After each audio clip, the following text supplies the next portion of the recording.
Just when you think we're done getting news about Spider-Man Brand New Day, they really said he goes 6 more for you. Because we just got some insane casting news that confirms that Mark Ruffalo will be returning as Bruce Banner the Hulk. But that's not all, because we also got confirmation on some more villains that are going to be in this movie. Little hints and teases at the story. And I got a theory that makes this all make sense. It's all over town, Robbie. Gossip. Rumors, panic in the streets. We're lucky. Because you know me, I get crumbs, I make a full course meal. And either way, me and you know what we got to do. We got to talk about it. Boom! You looking for this? Because according to Nexus Point News, they are exclusively reporting that Mark Ruffalo will be reprising his role as Bruce Banner in Spider-Man Brand New Day. And that news is spectacular. You know what? This news is incredible. Some might even call it fantastic.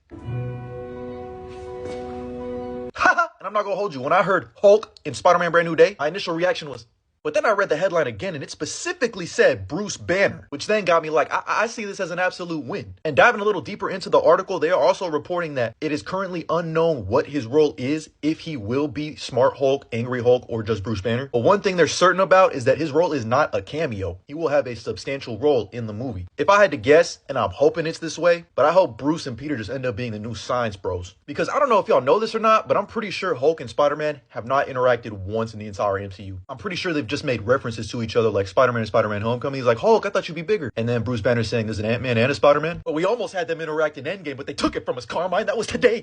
But anyway, before we move on to the rest of the news, we got to dissect this a little bit more, because I'm really trying to wrap my head around what his role could be in this movie. We know he has connections to Carol Danvers, Wong, and Shang-Chi. And given the fact that Destin Daniel Cretton, the director of Spider-Man Brand New Day, had directed Shang-Chi, I feel like Bruce Banner is that pathway for Spider-Man, Tom Holland Spider-Man, to be in Avengers Doomsday and Secret Wars. That's first things first. But given the fact that he has a substantial role in this movie, beats me. I'll tell you what I don't crazy head play. I'll tell you what I don't think we're getting. I don't think we're going to get the big green jolly guy and Spider-Man teaming up. Although shit, don't get me wrong. Because that's 2/3 of Marvel's real big three. And after this scene in Deadpool and Wolverine, we're 2 steps closer to finally getting our big 3 in live action. And oh my goodness, I'm going to combust in the theater if this happens. There's actually been a lot of really solid team-ups between Spider-Man and Hulk throughout comics history. One of my personal favorites, and after hearing that Peter David had passed away yesterday, RIP a legend, is this Joe Fixit miniseries, which pretty much acts like a Spider-Man miniseries because Peter David didn't get to write for him again. This is definitely one way to keep it grounded. But also, I really need everyone to read, like, Peter David's fucking Joe Fixit run is so good. But I just don't know if the MCU is going to be introducing other personas for Bruce Banner. And you know, with the fact that everyone has forgotten who Peter Parker is, only Peter Parker, everyone knows who Spider-Man is still. In the MCU, it would make a lot of sense for them to adapt this panel of the Hulk still remembering who Spider-Man is. You just know Marvel Studios can't resist adapting this. And what better time to do it than now? And I'm also just really interested to see where Bruce Banner is at this point in time in the MCU, because last time we saw him,